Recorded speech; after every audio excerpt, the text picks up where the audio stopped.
nome do Pai, do Filho e do Espírito Santo. Amém. Meus queridos irmãos, hoje nós estamos reunidos aqui para fazermos essa pequena conferência para falarmos sobre o tema da unidade dos cristãos. Então, no decorrer dessa exposição, nós apresentaremos também a carta encíclica do Papa Pio XI, chamada Mortalium Animos. Então essa carta, essa encíclica do Papa Pio XI vai nos ajudar a esclarecer esse tema tão importante que concerne na unidade dos cristãos. De fato, nós estamos justamente celebrando hoje a conversão de São Paulo, o grande apóstolo dos gentios. E por ocasião desta festa, é promovida no mundo inteiro uma festividade ecumênica, em nome de São Paulo. Eu não sei se ele está realmente muito satisfeito com isso, mas São Paulo acaba sendo um símbolo para a unidade dos cristãos. Como que todos os cristãos, especialmente os protestantes, têm uma especial vinculação com o apóstolo Paulo.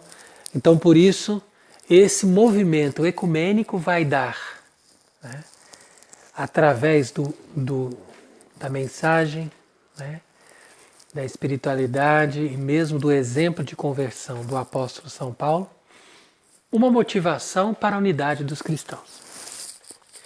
Então, antes de entrar em qualquer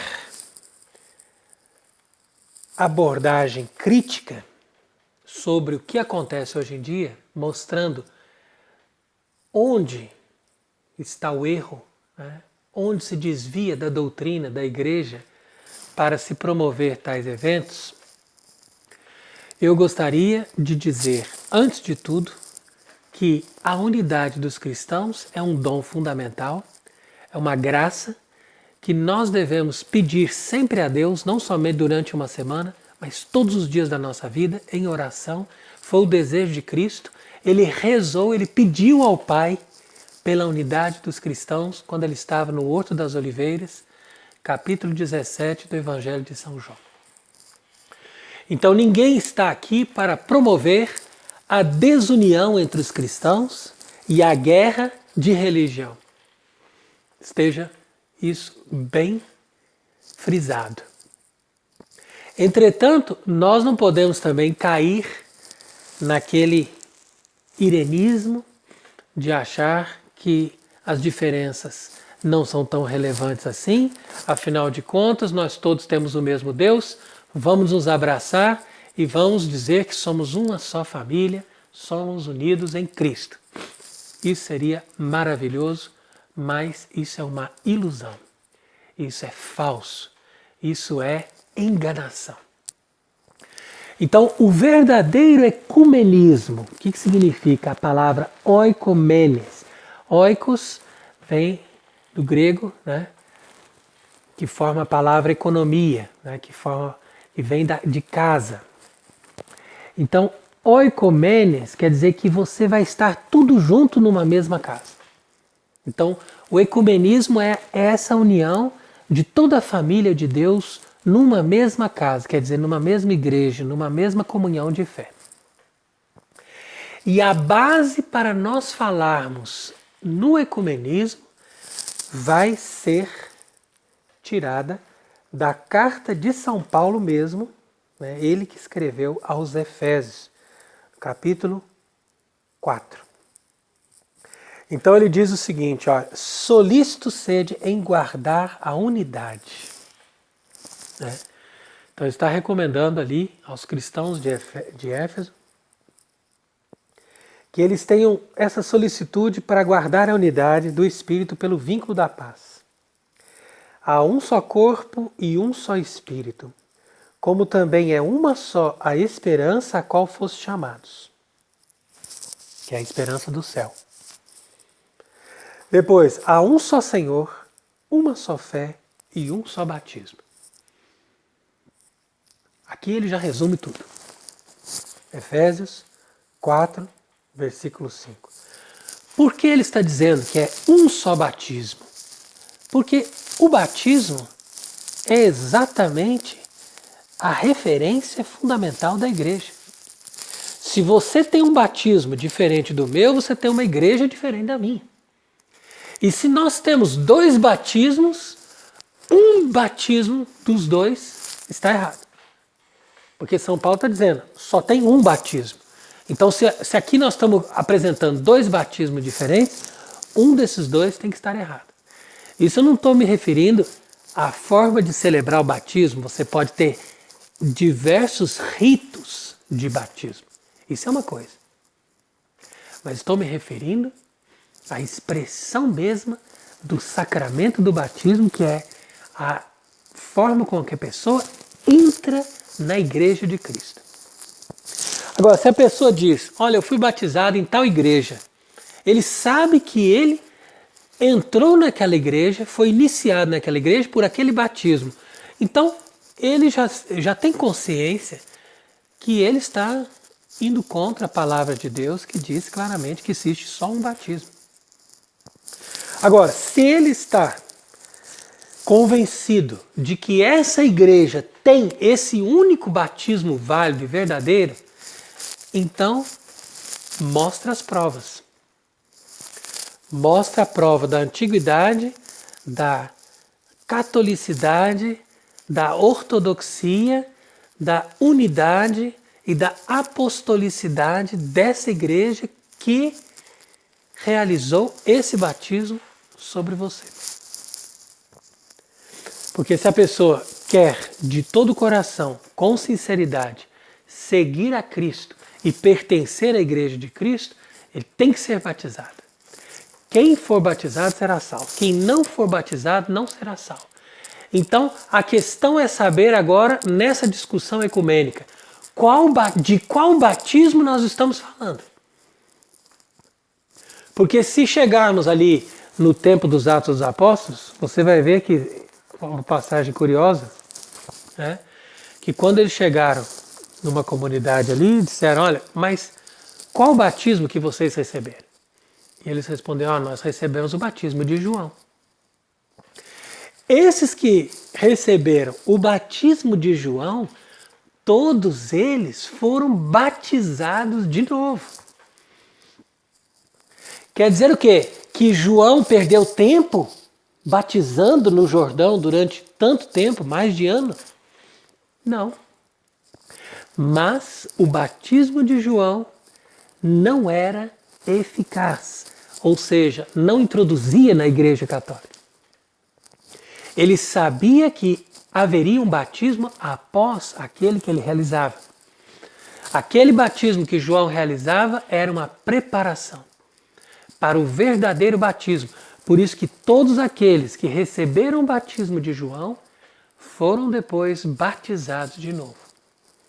E isso é muito significativo para mostrar que o próprio João Batista, que é autoridade, né, que é uma pessoa inigualável, como o próprio Senhor Jesus Cristo, nosso Senhor, disse, ele não teve a pretensão de fazer um batismo que realizasse aquele mesmo batismo que Cristo ia inaugurar na sua igreja.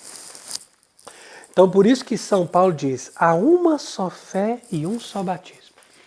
Se você traz uma fé diferente, nós temos que ter um debate para poder discernir qual é a verdade, qual é a verdadeira fé, qual é a fé que traz a marca da tradição e que não está em nenhuma contradição com aquilo que os apóstolos ensinaram, que a Sagrada Escritura ensinou e que os doutores da igreja reafirmaram. Então é isso. Aqui é o resumo. Então, a partir dessa primeira abordagem, né, vamos começar a ler aqui a carta do Papa Pio XI. Né? Ele diz aqui, sobre a promoção da verdadeira unidade da religião. Começa dizendo: talvez jamais em outra época os espíritos dos mortais, né, por isso que chama mortalium animus, né? Então as almas dos mortais foram tomados por um tão grande desejo daquela fraterna amizade. Né? Veja aí como é que ele coloca bem a expressão fraterna amizade. Né? Como uma coisa positiva. Né? Depois vai dizendo, razão pela qual a unidade e a identidade de natureza somos estreitados e unidos entre nós. A amizade que deve ser robustecida e orientada para o bem comum da sociedade humana quando vemos ter acontecido nesses nossos tempos. Então quer dizer, né, depois de todas essas guerras, depois de todos esses conflitos, se bem que ele estava ainda antes da Segunda Guerra, mas enfim, depois continua. Embora as nações ainda não usufruam plenamente dos benefícios da paz, antes pelo contrário, antigas e novas discórdias vão explodindo em sedições e conflitos. Como não é possível, entretanto, que as muitas controvérsias sobre a tranquilidade e a prosperidade dos povos sejam resolvidas sem que exista a concórdia quanto à ação e às obras dos que governam as cidades e administram seus negócios, compreende-se facilmente, tanto mais que ninguém discorda da unidade do gênero humano, porque estimulados por essa irmandade universal, também muitos desejam que os vários povos se unam cada dia mais estreitamente.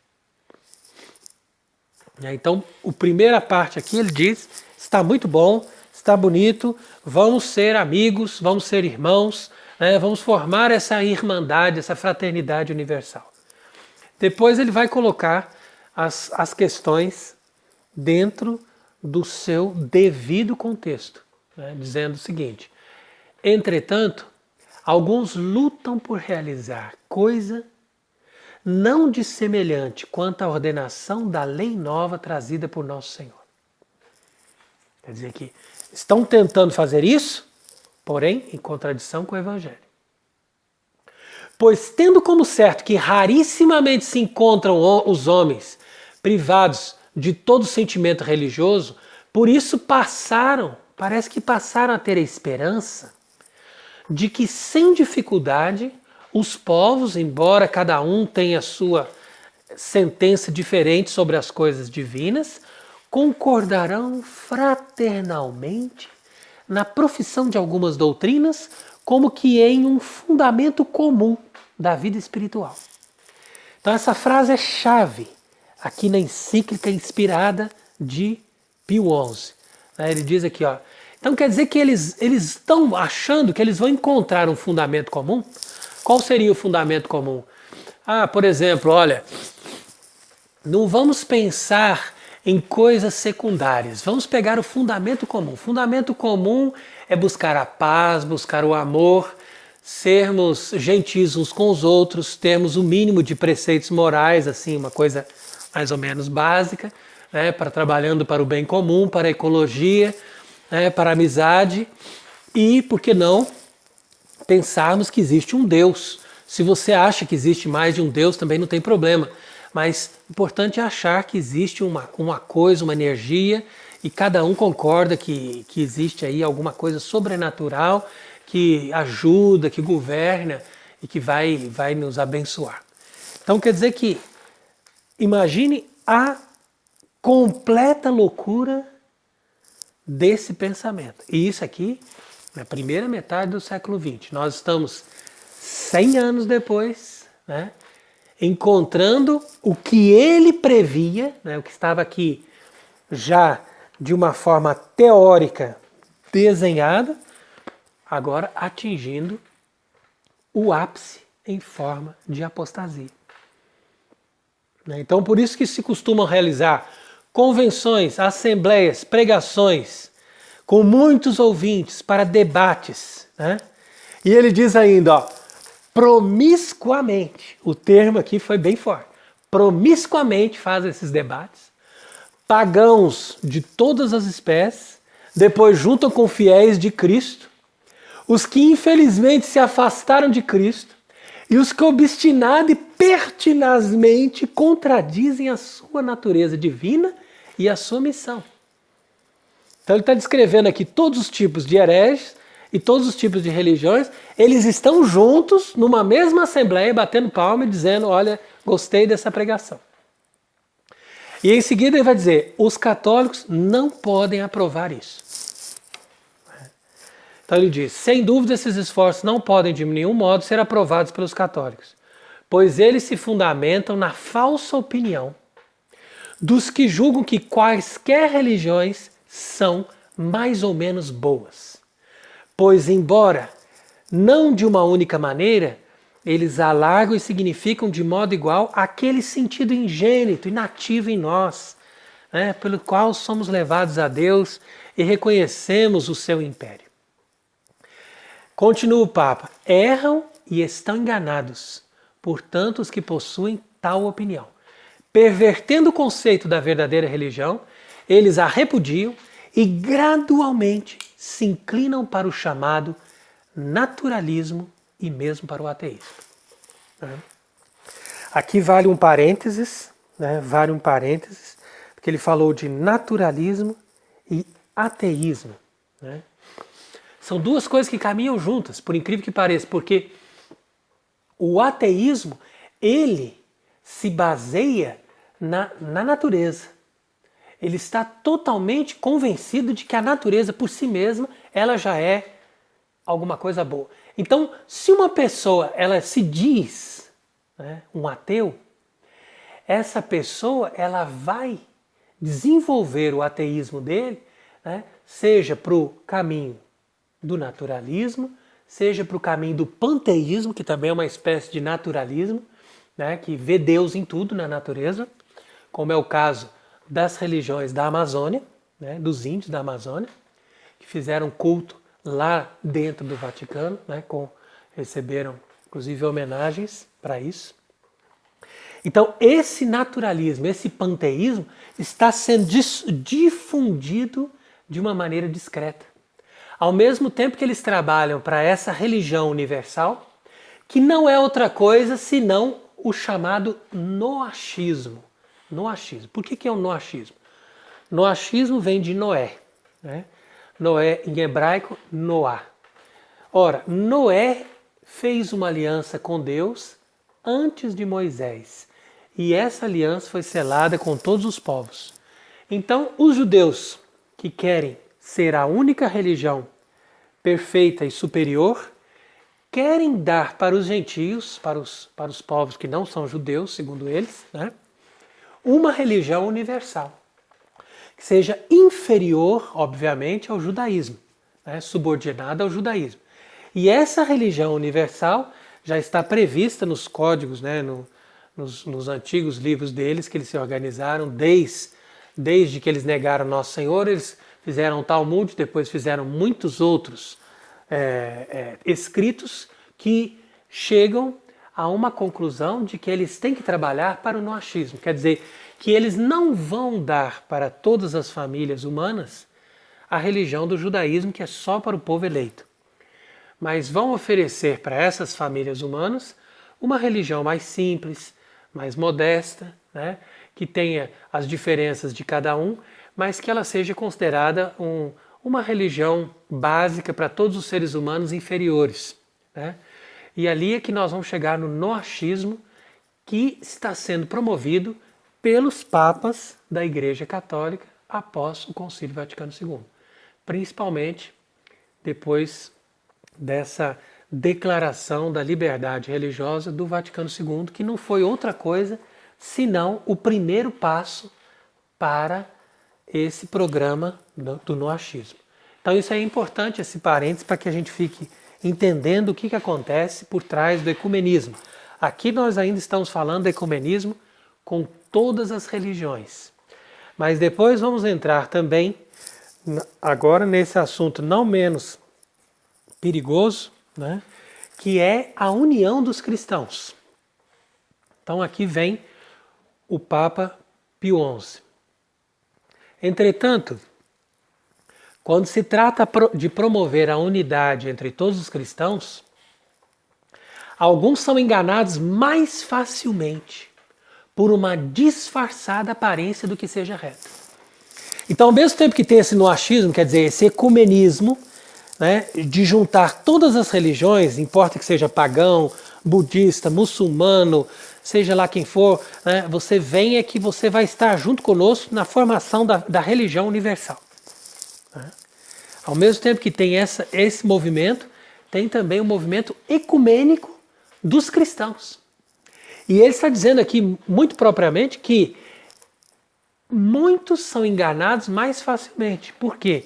Porque acham que, não, de fato eu não posso me unir com os budistas, mas eu posso me unir com o protestante porque ele acredita no mesmo Salvador, ele tem a mesma Bíblia que eu. Então, com isso, nós vamos formar um ecumenismo. Né?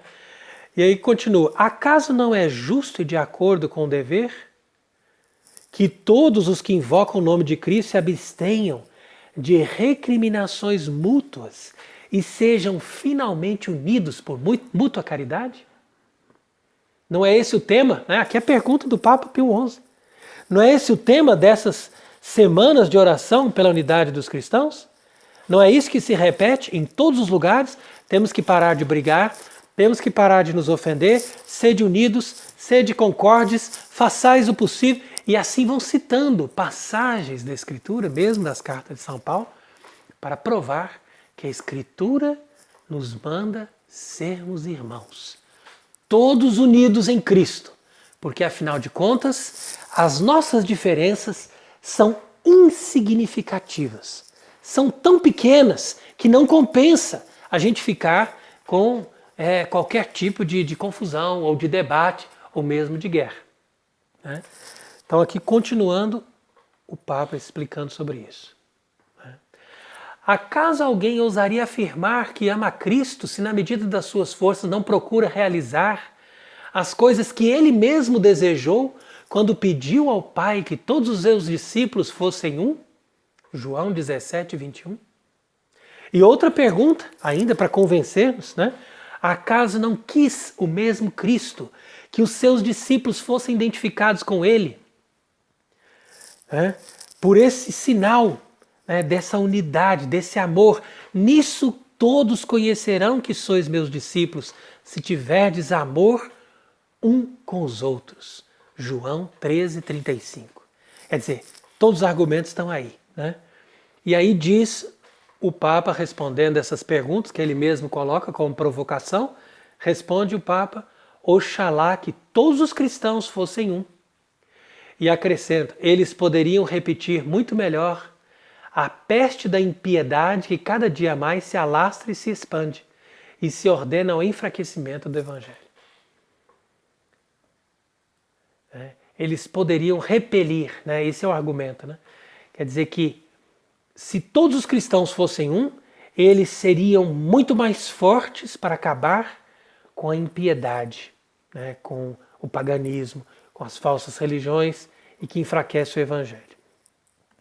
E aí vem a resposta. Os chamados pancristãos, esse é o nome, né? A gente fala em católico ecumênico, evangélico ecumênico, não existe isso. O termo é pancristãos, quer dizer, são esses que promovem a unidade com todos os cristãos. Né? E o Papa diz ali que eles ocultam um erro gravíssimo. Eles estão tão longe de serem poucos e raros, mas ao contrário, cresceram em fileiras compactas e uniram-se em sociedades largamente difundidas, né? Cada vez mais dirigidas por não católicos. Essa iniciativa é promovida de modo tão ativo que de muitos modos consegue para si a adesão dos cidadãos e arrebata a malícia dos espíritos, mesmo de muitos católicos, pela esperança de realizar uma união que pareceria de acordo com os desejos da Igreja, para quem realmente nada é tão antigo como a ideia de reconvocar e reconduzir os filhos desviados para dentro do seu grêmio, para dentro do seu redil.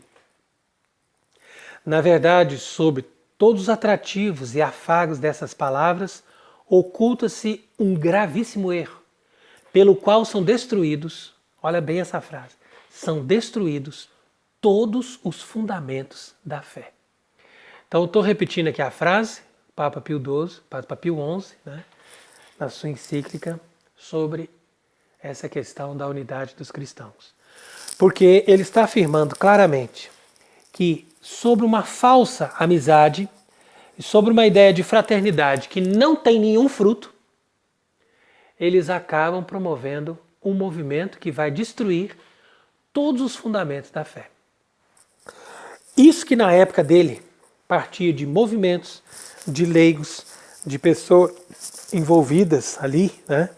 Não, é claro, sem apoio das sociedades secretas que estão sempre presentes nessas coisas para destruir a Igreja Católica, isso é certo, né?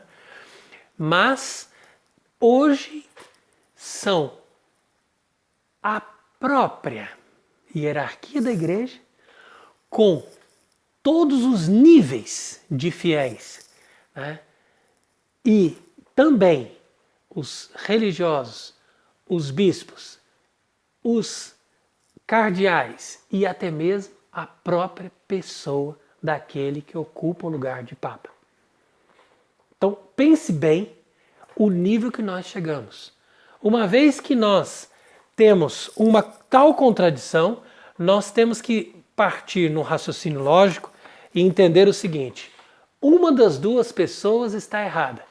Ou o Papa Pio XI estava errado na sua encíclica, né, aqui colocada em caráter doutrinal, ensinamento de ex-cátedra do magistério da Igreja, ou o Papa atual está errado. Um dos dois está errado, porque um está falando uma coisa completamente diferente do outro, né?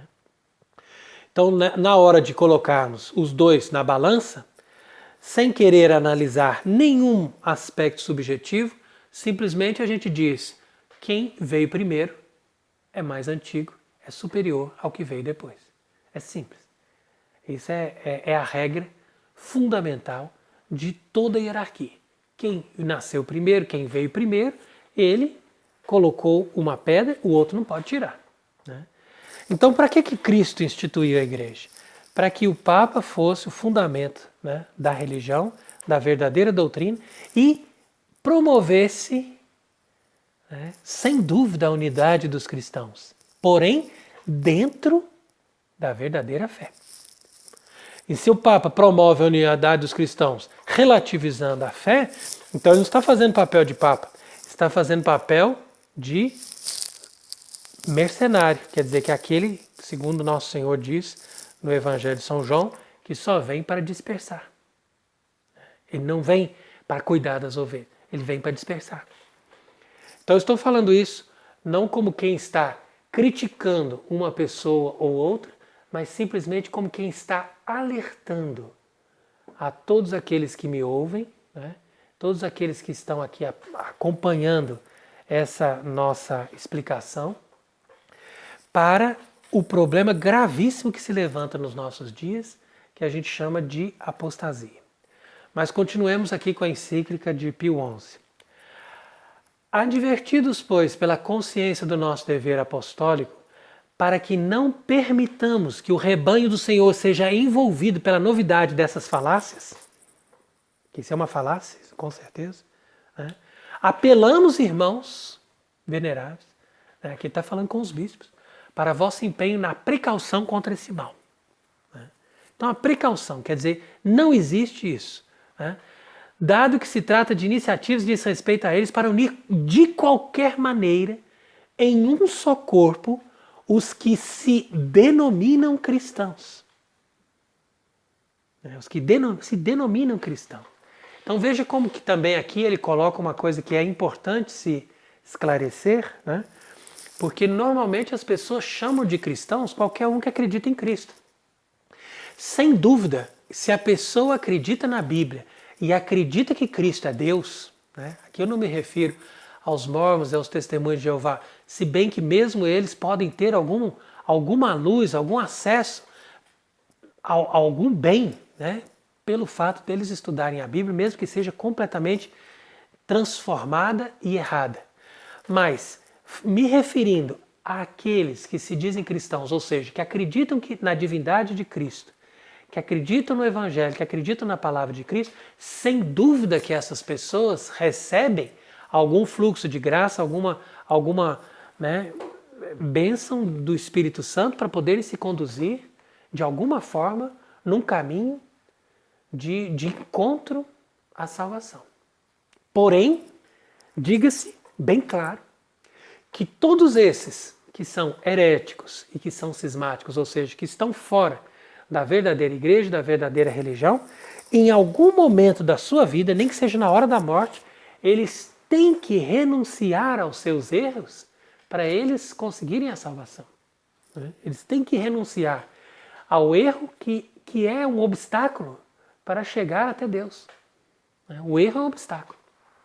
E a pessoa, quando pede, ela tem a luz. Se a pessoa rezar todos os dias dizendo: Senhor, me mostra a verdade, me mostra a verdadeira religião, me mostra onde que está o certo e onde está o erro, essa pessoa vai ter a graça.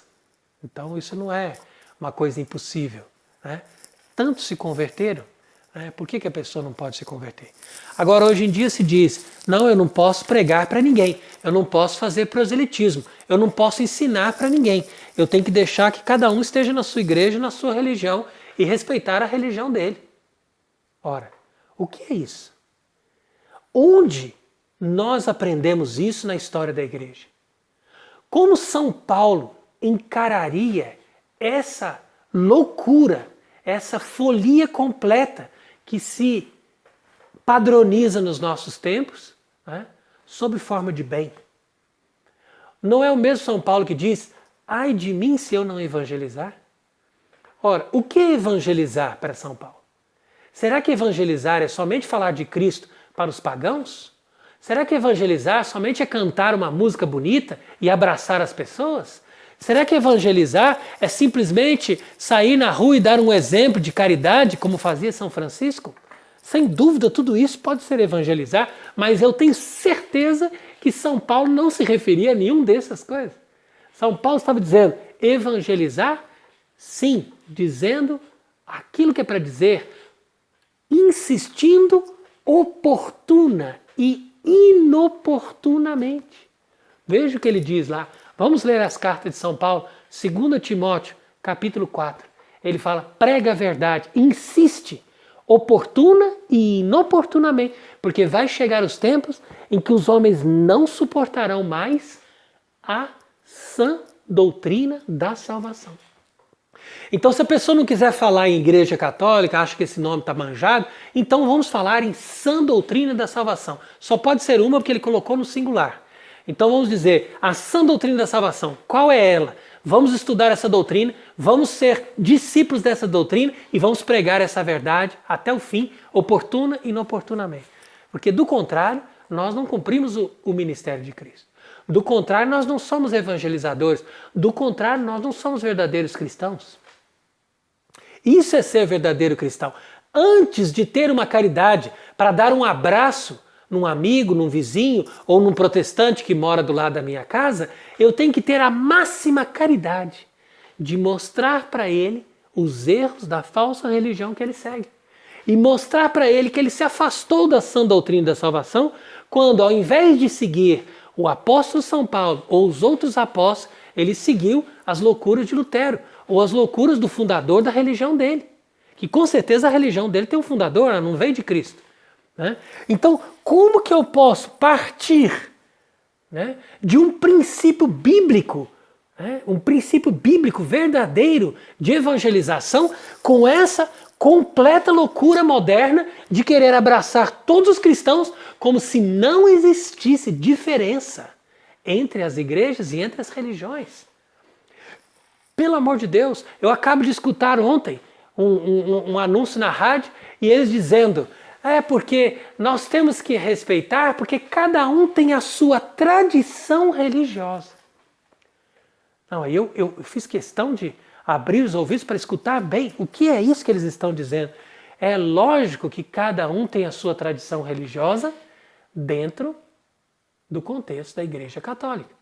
Então você tem os ritos orientais, os ritos diferentes no Ocidente, você tem tradições que vêm, né, daquela própria região, daquela história, daqueles lugares. Mas você dizer que as tradições religiosas, independente das tradições religiosas, todos nós formamos uma só família, isso é completo nivelamento de 2000 anos de ensino. Então quer dizer que a igreja, desde o primeiro concílio, ela não tinha nenhuma razão de trabalhar, de se reunir, de debater e de ter tanto esforço. O que nós estamos querendo dizer aqui, sempre eu volto à questão, não é no sentido de promover a guerra de religiões. Porque as guerras de religiões são um capítulo negro na história. Ninguém vai dizer que os católicos ou os protestantes, ou ambos, estavam com a razão quando se mataram uns aos outros no século XVI, quando fizeram tantas confusões e tantos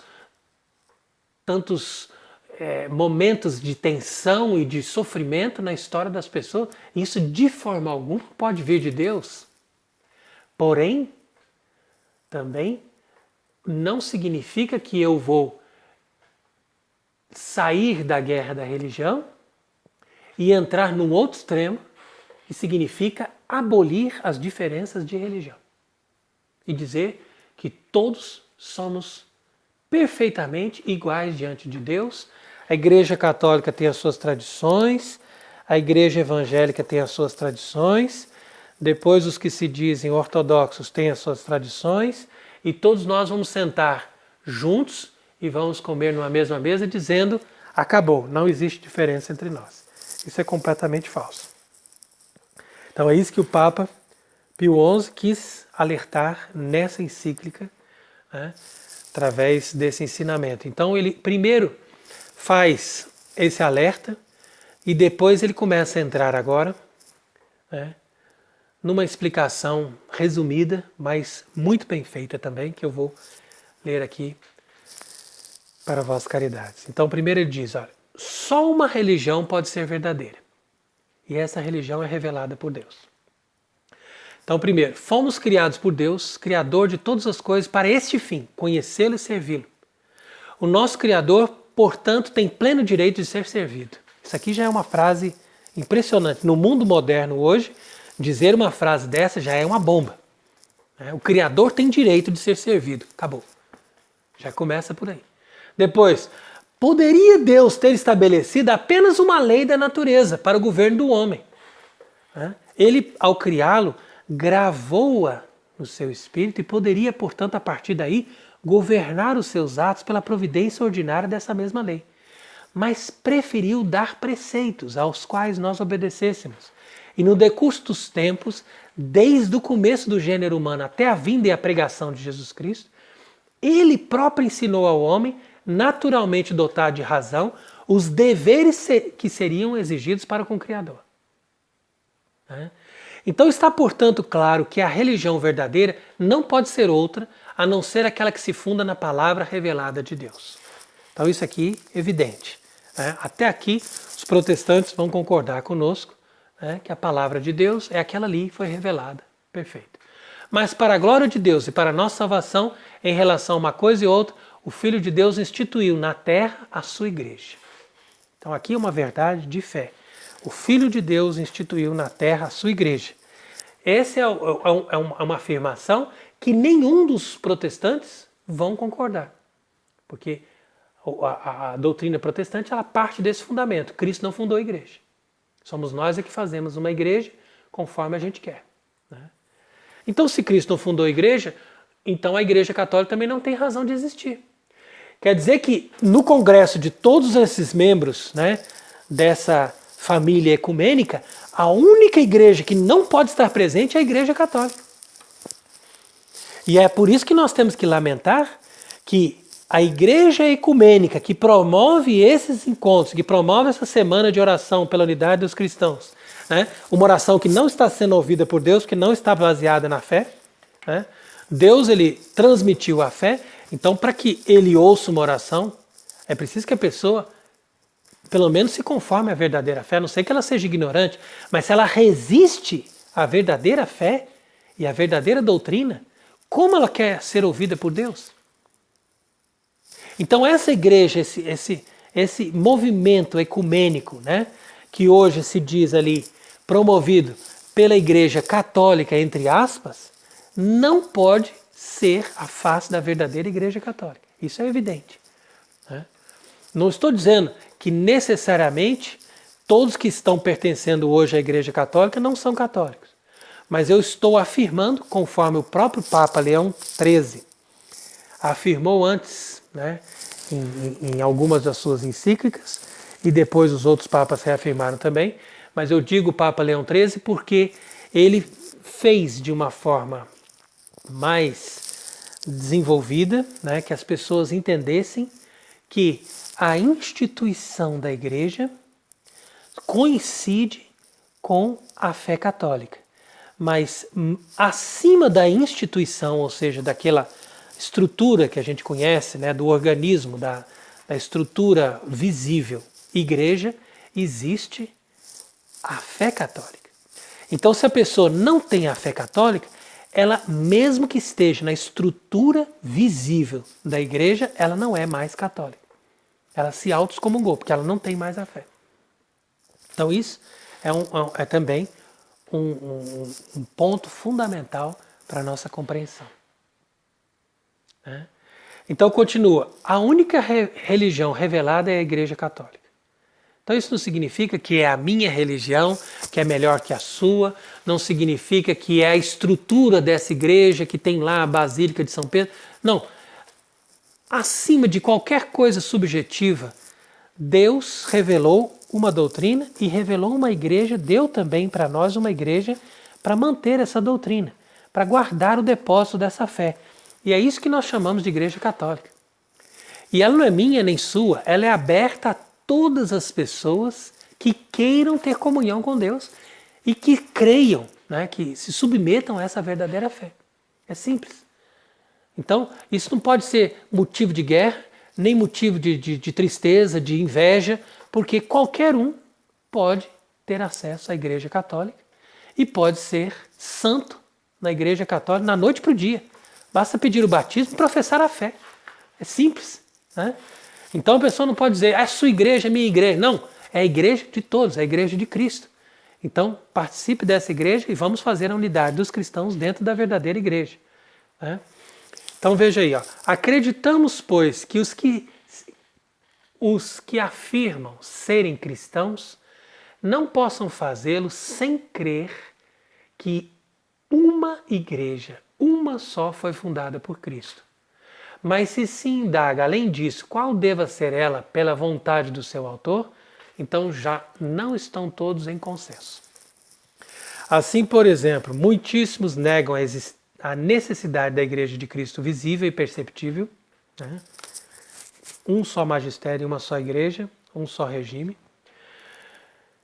E, portanto, julgam que a Igreja perceptível e visível é uma federação de várias comunidades cristãs, embora aderentes, cada uma delas, a doutrinas opostas entre si.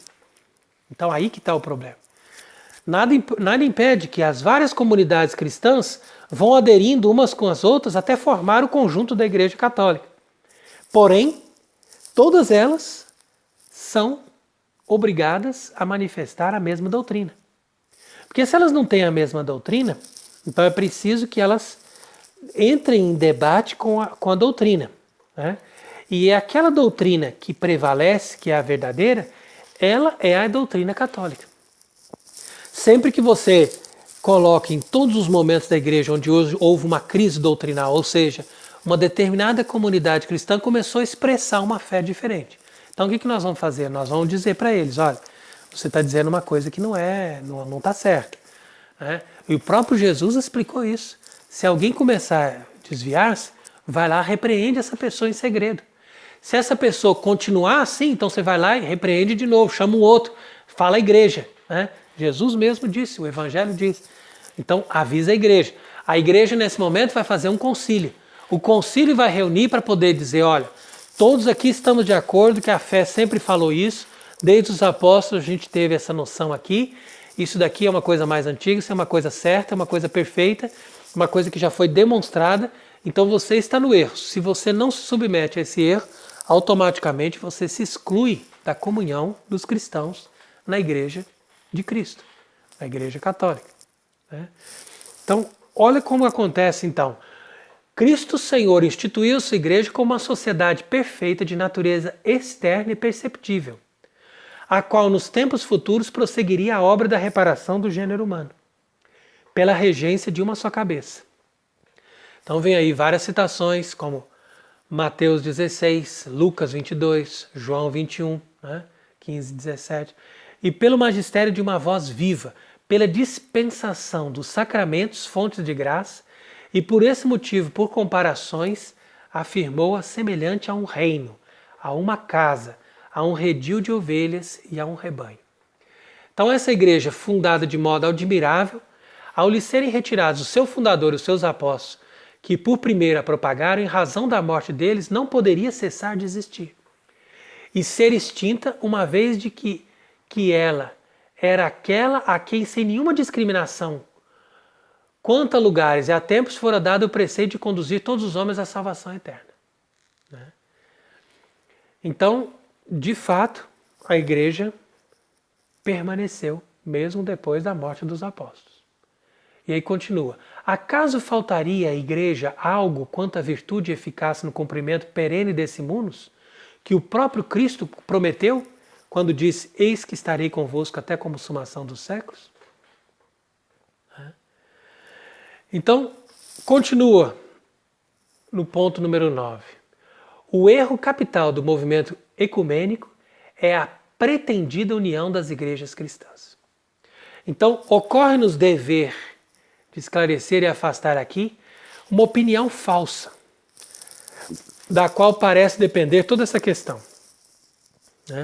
Eles costumam dizer que Cristo dizia, para que todos sejam um, haverá um só rebanho e um só pastor.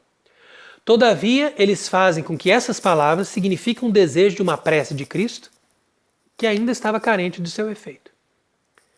Como se fosse a unidade da fé de regime distintivo da verdadeira Igreja de Cristo, quase nunca existiu até hoje. Então, agora nós vamos desejar essa fictícia unidade. Acrescentam que a Igreja é por si mesma a natureza dividida em partes, isto é, que ela conta de muitas igrejas e comunidades particulares que, mesmo estejam separadas, possam ter alguns capítulos comuns de doutrina e mesmo que discordemos dos demais. Cada uma delas tem os mesmos direitos e a igreja foi una e única somente naquela época dos apóstolos, lá na época dos concílios ecumênicos. Depois ela se tornou esse mosaico de pequenas comunidades, como eles estão dizendo hoje. Essas são as afirmações comuns. Existem, contudo, os que estabelecem e concedem que o chamado protestantismo, de modo bastante inconsiderado, deixou de lado certos capítulos da fé e alguns ritos do culto exterior, sem dúvida gratos e úteis, que, pelo contrário, a Igreja Romana ainda conserva. Mas de imediato acrescentam que essa mesma igreja também agiu mal, corrompendo a religião primitiva, fazendo outras coisas novas, inventando. Então quer dizer que essa igreja romana também não seria a igreja referência a mais perfeita. E se é possível encontrar muitos acatólicos pregando a união fraterna em Jesus Cristo, entretanto não encontrareis nenhum deles em cujos pensamentos esteja a submissão e a obediência ao Papa, enquanto governante dessa Igreja de Cristo. Afirmam eles que tratariam de bom grado com a Igreja Romana, mas com igualdade de direitos, ou seja, de igual para igual. Então veja como a situação é difícil. É claro que tudo que eu estou dizendo aqui sempre tem que ser colocado entre parênteses que submissão ao Papa e referência de Igreja Católica, hoje em dia, nos nossos tempos de apostasia, é completamente impossível. Submissão ao Papa hoje significa aderir à sua apostasia. Referência de Igreja Católica hoje significa fazer exatamente o contrário do que o Papa Pio XI está mandando a gente fazer. Então, para permanecer católicos, a gente também tem que ter esse discernimento. Não é que a gente vai agora abraçar a Igreja Católica como se apresenta hoje em dia. Temos que apresentar a verdadeira Igreja Católica primeiro, que está aí de alguma forma escondida, camuflada, misteriosamente, né, viva e ao mesmo tempo sepultada, né? A gente não consegue entender exatamente qual que é o sentido exato desse mistério, mas a gente resume tudo isso na palavra de São Paulo, que ele disse: vai acontecer uma apostasia. Essa apostasia só pode ser possível com o Papa, porque se fosse uma apostasia de um grupo sem o Papa, não seria apostasia, seria cisma. Isso o próprio São Jerônimo explicava. Então, quando fala em apostasia, é uma decadência geral com o Papa liderando, né? Então, infelizmente, nós chegamos nesse tempo. Porém, Deus nos dá discernimento para agirmos mesmo nessa situação catastrófica, né? Então ele diz claramente, é o ponto número 10, a Igreja Católica não pode participar de semelhantes reuniões, que essas reuniões são ilícitas, e aprovar e contribuir para essas iniciativas dão autoridade para uma falsa religião cristã que é inimiga da Igreja de Cristo. Então veja que impressionante essa frase. Essa frase aqui de Pio XII, ela é perfeita. A pessoa pode, Pio XI, né? Ela pode anotar essa frase e guardar bem que essa falsa religião cristã que eles estão promovendo com esse movimento ecumênico, ela é inimiga da única Igreja de Cristo. Então, a verdade revelada não admite transações nem pactuações. E depois ele continua: a Igreja Católica é a depositária infalível da verdade. Como diz aqui, Atos dos Apóstolos, capítulo 10, 41, que eles disseram que eram testemunhas pré-ordenadas por Deus, que eles tinham autoridade de Deus para serem testemunhas e serem pessoas que estavam designadas para regir a Igreja. Depois, outro ponto importantíssimo, é o ponto número 13. Sem fé não há verdadeira caridade. Então quer dizer que esses pancristãos, como diz aqui o Papa, que se empenham na união das igrejas, né, eles parecem ter um nobre conselho da caridade, né? Vamos na caridade, vamos ser um só. Onde há caridade e amor, aí está o Senhor. Vamos cantar juntos, se abraçar, chorar, beijar, aquela emoção, né?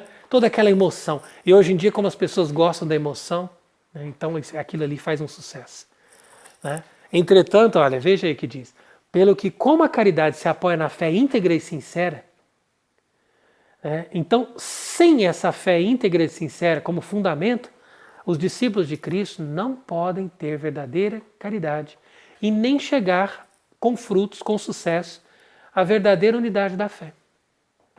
Então é aqui que eu me lembro de um pastor protestante que nós estávamos vendo outro dia, né, fazendo aí um vídeo e dizendo, né, esse pastor protestante criticando esses concílios, esses encontros ecumênicos, né, de igrejas cristãs, e esse pastor protestante dizendo: nós não podemos participar dessas reuniões. Por quê? Porque essas reuniões, elas promovem uma amizade entre os cristãos que é falsa. Por quê? Porque eles não chegaram a um consenso no que diz respeito à fé. Então veja bem, é um pastor, né, que está dizendo, ele se recusou, ele teve um convite para participar de uma reunião ecumênica dessa, com certeza promovida pelo bispo lá da cidade dele, né? É o bispo que chama, é o bispo da Igreja Católica que chama, é ele que vai fazer o papel, né, de promover essas péssimas reuniões ecumênicas. E aí o pastor lá recebeu a carta e tudo e fez um vídeo dizendo: olha, eu recusei. Por quê? Porque nós não podemos participar dessas reuniões.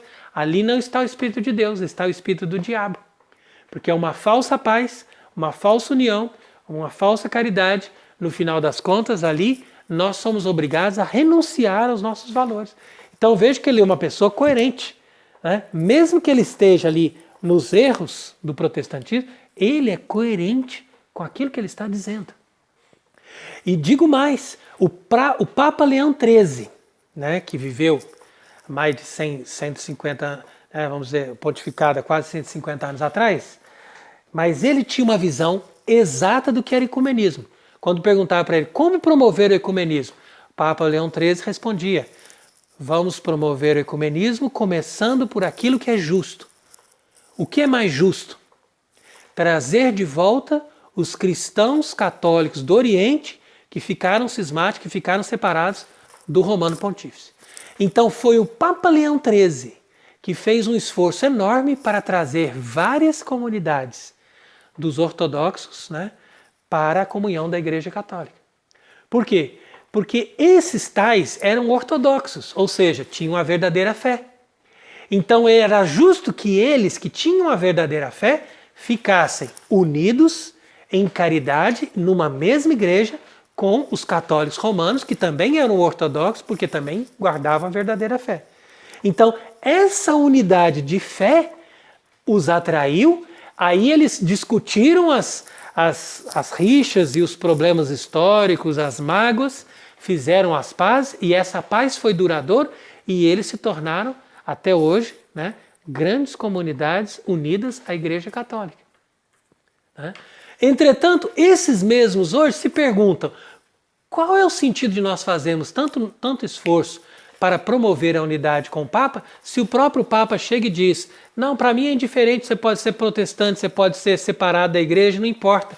O que importa é que nós estejamos todos sobre uma única amizade, uma única família, né, um único amor. Então, apesar disso parecer humanamente, né, veja bem a palavra aqui que eu sublinho, humanamente muito bonito, né, isso é completamente falso.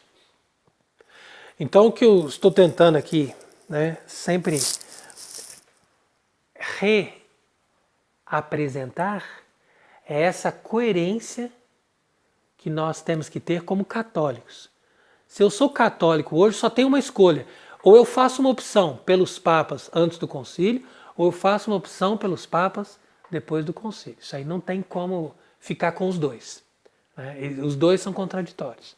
Ou eu escolho os papas que viveram de São Pedro até o Concílio Vaticano II, ou eu escolho esses papas do Vaticano II para frente. É por isso mesmo que esses papas do Vaticano II para frente nunca citam os antigos papas. É como se eles não existissem. Os concílios ecumênicos raramente são citados. E aqui concílio ecumênico tinha um verdadeiro valor de ecumênico, porque juntava toda a Igreja Católica. E ali era ecumênica. Né? Agora, ecumenismo com aquele que não é católico é simplesmente uma falácia. E isso aqui está bem claro no texto do Papa Pio XI.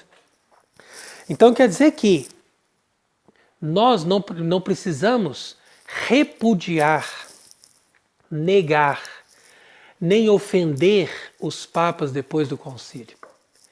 Mas nós precisamos ter um mínimo discernimento e constatar que eles estão se desviando cada vez mais, agora então com o Papa Francisco, de uma forma aberta e escancarada, né, estão se desviando da doutrina da Igreja Católica. Então, se eles estão se desviando dessa doutrina e se eles estão promovendo uma apostasia, eu não posso chegar e dizer, não, mas como eu sou uma pessoa que devo obediência ao Papa, então eu entro na apostasia junto com o Papa. Né? Não, de forma alguma. É a mesma coisa que você disser que quando São Pedro começou a andar nas águas, né, Cristo estava lá andando nas águas e estava falando, vem Pedro, e Pedro estava andando sobre as águas. E de repente Pedro começou a afundar nas águas. Né? Aí eu agora sou o apóstolo Tiago e eu vou mergulhar nas águas porque Pedro está afundando, eu tenho que afundar também. Seria uma loucura. Né? Pelo contrário, eu tenho que ficar olhando para Pedro e falando, olha lá, ele está indo embora, está afundando, o que vai acontecer com ele? Até o momento que Cristo vai lá e levanta ele e tira ele do abismo. Né? Porque ele, com certeza, no movimento que faz, está se perdendo e perdendo todos aqueles que o seguem. Porque ele está indo no caminho completamente falso. Mas por que ele está indo no caminho falso? Não é porque ele simplesmente não sabe, né? Ou não entende, ou se deixou convencer por alguma coisa secundária. Não, é porque ele, junto com todos os que seguem, né, esse mesmo movimento, que foram formados por esse movimento ecumênico que se iniciou com o Vaticano II, estão fazendo o jogo, né, estão fazendo o trabalho do catolicismo liberal que foi condenado por vários papas nos séculos precedentes. E o que vai levar, a que ponto vai levar o catolicismo liberal? A religião universal, ao noachismo e ao advento do anticristo. Então isso é previsto, né? Está previsto nas Escrituras, Nosso Senhor advertiu disso, né? É uma traição contra o Evangelho, é uma pretensão de ser maior do que todos os outros anteriores que condenaram essas falsas doutrinas e, portanto, é um grave pecado, né? É uma grave ofensa a Deus. Mas, infelizmente, eles não percebem, seja por ignorância, né? Muitos estão na ignorância, e outros por malícia mesmo, né? E esses na malícia, cada vez mais se aprofundam na sua malícia. Porque realmente foram pessoas que não cultivaram o amor a Deus e foram aos poucos perdendo a fé. Então ele diz aqui, olha, o Papa, que a união das igrejas cristãs é uma união irracional, né? É uma união que não faz sentido. É uma união que não pode acontecer de forma alguma. É princípio até do indiferentismo e do modernismo, né? São as frases que ele coloca aqui também, citando o magistério anterior da igreja. E depois ele ainda conclui o seguinte, que a única maneira de unir todos os cristãos, né? Isso aqui faz questão de ler com um exemplo belíssimo, né? Que diz aqui, ó, assim, veneráveis irmãos, é clara a razão pela qual esta sé apostólica nunca permitiu aos seus estarem presentes às reuniões de não católicos. Porquanto não é lícito promover a união dos cristãos de outro modo, senão promovendo o retorno dos dissidentes à verdadeira e única Igreja de Cristo. Uma vez que eles, infelizmente, se apartaram dela. Então, o único modo, vamos promover a união dos cristãos, como eu falei no começo, vamos, é coisa justa, é coisa boa, é o desejo de Cristo. Como que nós vamos fazer isso? Convertendo essas pessoas, mostrando os erros que eles têm e fazendo essas pessoas voltarem para a igreja verdadeira. Ora, dizemos a única igreja de Cristo, sem dúvida, ela é a todos manifesta pela vontade do seu autor. Ela perpetuamente permanecerá tal qual ele próprio a instituiu para a salvação de todos. Pois a mística esposa de Cristo jamais se contaminou, até aquele tempo, né? Jamais se contaminou com o decurso dos séculos, nem em época alguma poderá ser contaminada, né? Isso é interessante aqui que o Papa diz que a esposa jamais será contaminada. Então, como interpretar por que acontece tantas coisas hoje em dia, que claramente é uma contaminação, e o que está acontecendo, né? Então aqui a gente explicaria assim, que ali não é a esposa de Cristo que está sendo contaminada. A esposa de Cristo ela está como que amarrada, né? E trancada lá dentro de um cárcere, né? Lá no fundo de um poço, lá de uma caverna do Vaticano. E a esposa de Cristo, uma vez, né, trancada, ali amordaçada, ela dá lugar a uma falsa, né? Como se fosse uma amante, né? Entre aspas, porque Cristo não tem amor nenhum por ela, mas como se fosse uma segunda esposa falsa, né? Que se veste tal qual, mas que não tem o mesmo espírito, porque não reflete os mesmos pensamentos nem a mesma fé. Então isso é só uma tentativa de aproximar um entendimento, né? Uma vez que São Cipriano diz, a esposa de Cristo não pode ser adulterada. Ela é incorrupta, ela é pudica, ela conhece só uma casa e guarda com casto pudor e santidade de um só cubículo, né? De um só cubículo, quer dizer que é um só espaço ali que ela divide com o seu esposo, que é Cristo. E o mesmo Santo Mártir, com direito e com razão, grandemente se admirava de que pudesse alguém acreditar que essa unidade que procede da firmeza de Deus pudesse se cindir e ser quebrada na igreja pelo divórcio de vontades em conflito. Portanto, dado que o corpo místico de Cristo, que é a igreja, é um só, como diz 1 Coríntios 12:12, compacto e conexo, como diz a continuação do texto de Efésios capítulo 4, versículo 15, a semelhança do seu corpo físico, seria inepta e estultícia afirmar alguém que ele pode constar de membros desunidos e separados. Pois quem não está unido com ele não é membro seu, nem está unido à cabeça que é Cristo. Ora, assim então, nós encerramos essa nossa pequena conferência, né, sobre esse tema. Espero que a gente tenha tido a oportunidade de esclarecer as dúvidas e, com toda a caridade, com todo o amor, é que nós devemos acolher as pessoas que estão separadas da igreja. E essas pessoas que estão separadas da igreja hoje em dia começam pelos católicos.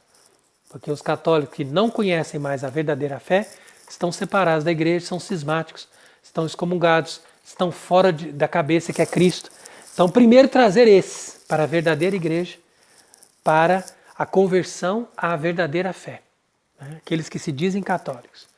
Depois, dirigir-se àqueles que se dizem ortodoxos, que são também, né, parte daquela única igreja apostólica, porque vieram das tradições dos apóstolos e guardam os verdadeiros sacramentos.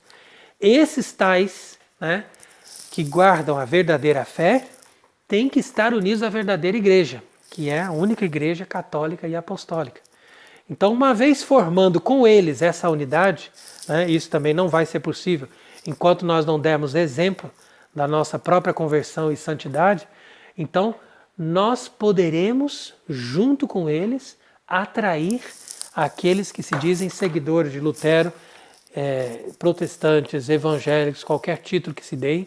Eles são também muito queridos por Deus, porque eu conheço muitíssimos deles que têm uma fé, né, no sentido de uma confiança em Deus extraordinária, têm um desejo singular de procurar os caminhos de Deus, mas que infelizmente ficam travados na hora de converterem-se à Igreja Católica, principalmente quando vem a situação hoje em dia, que é realmente desestimuladora, porque a face da igreja, aquela igreja esposa de Cristo, que existia no tempo aí que Pio XI apresentou esse ensinamento tão firme, tão perfeito, hoje em dia está completamente desfigurado. Então, de alguma forma, nós podemos atrair esses protestantes de boa vontade, ou mesmo os muçulmanos e outras pessoas de outras religiões, na medida em que pelo menos a gente guarda a verdadeira fé católica e mostra para eles, olha, aqui é o único caminho de salvação, uma só fé, um só batismo, uma só igreja, então um só Deus e Pai de todos.